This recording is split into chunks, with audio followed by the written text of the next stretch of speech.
Bonjour à tous et bienvenue au Centre d'information et de recrutement de Paris. Aujourd'hui, je vais vous parler des métiers peu connus en gendarmerie.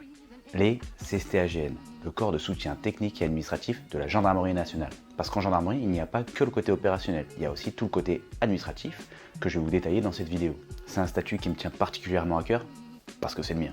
Les CSTAGN, ce sont des sous-officiers de gendarmerie qui s'occupent exclusivement du côté administratif et technique. Vous allez rarement nous voir au bord de la route, en maintien de l'ordre ou sur des affaires judiciaires. Nous sommes plus dans l'ombre à nous occuper de l'organisation, du bon déroulement de l'opération. Chez les CSTAGN, il y a 6 spécialités. Les affaires immobilières, les GLF, gestion logistique et finance, la restauration collective, les mécaniciens, les pyrotechniciens ou les armuriers, et les AGP, l'administration, gestion du personnel.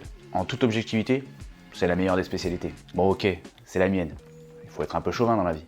On va vous détailler chaque spécialité pour que vous en preniez un peu plus sur ces métiers. Commençons par les AGP. Donc les AGP, c'est l'administration et la gestion du personnel. Nous, on va servir plus dans tout ce qui est administration centrale, dans les bureaux des ressources humaines, assurer le secrétariat, tout sur le suivi de l'activité en gendarmerie, gérer les réservistes, la chancellerie, donc c'est les punitions ou les récompenses, les notations, l'avancement. On suit aussi tout ce qui va être les droits des militaires, aussi bien la solde, le salaire, que les indemnités. Les compétences particulières à avoir, c'est de travailler aussi bien en équipe qu'en autonomie. Et il faut une sacrée capacité d'adaptation. Nous avons aussi, en autre spécialité, les GLF, la gestion logistique des finances. Vous serez affecté dans des cellules matérielles ou alors dans des domaines d'achat-marché pour vous occuper des opérations courantes de gestion et de comptabilité.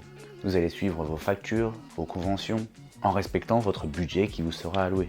Là aussi, il va falloir travailler en équipe, mais aussi être une force individuelle. En soi, les GLF, ce sont des comptables, qui auront aussi la capacité de logisticien. Autour des AEB, les auto-engins blindés, en soi, c'est des mécaniciens.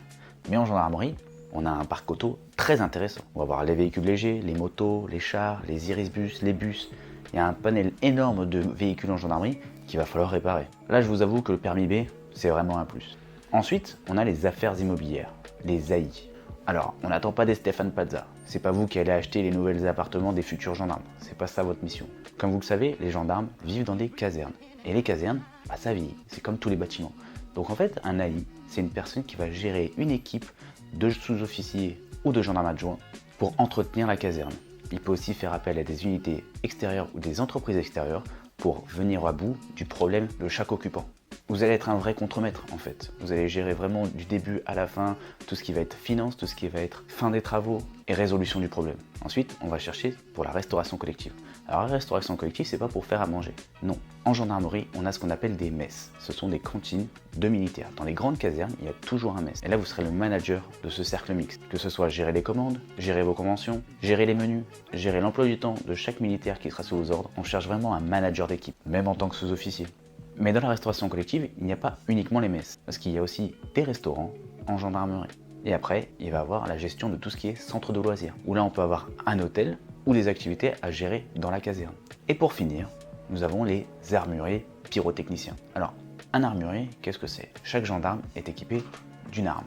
Et comme on a une arme, forcément des fois elle nécessite un entretien. Et puis on n'a pas que le SIG Pro Sawyer, on a aussi des HK, des UMP9, des UMP5, des FAMAS.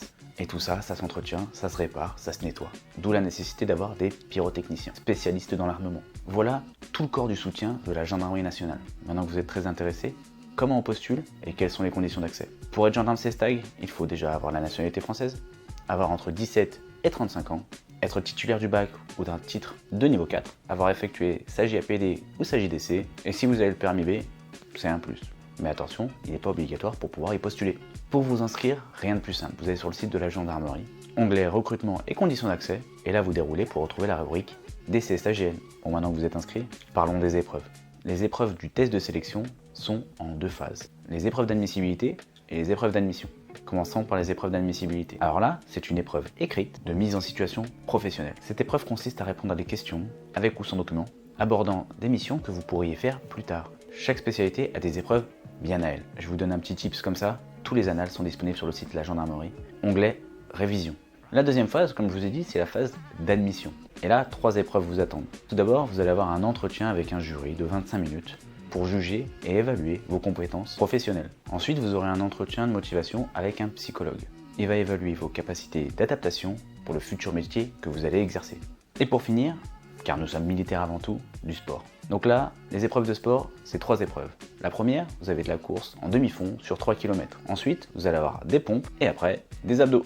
Une fois toutes les épreuves passées, direction la visite médicale pour voir si vous êtes apte à être militaire.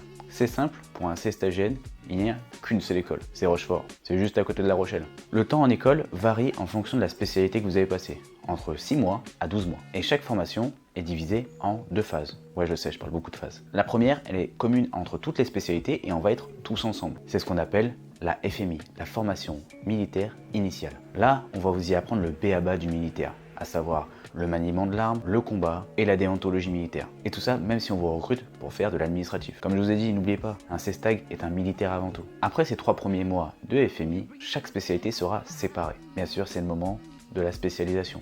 Les RH avec les RH, les comptables avec les comptables, les mécaniciens avec les mécaniciens. Là, vous y allez apprendre toute votre spécialité à l'issue de la formation et en fonction des notes que vous allez avoir, vous serez classé du premier au dernier en amphithéâtre. Imaginons vous êtes 100, le premier il aura son choix, le dernier plus qu'un seul. Voilà que se termine la vidéo du corps de soutien technique et administratif de la gendarmerie. C'est une vidéo qui me tenait particulièrement à cœur parce que j'avais hâte de présenter nos métiers.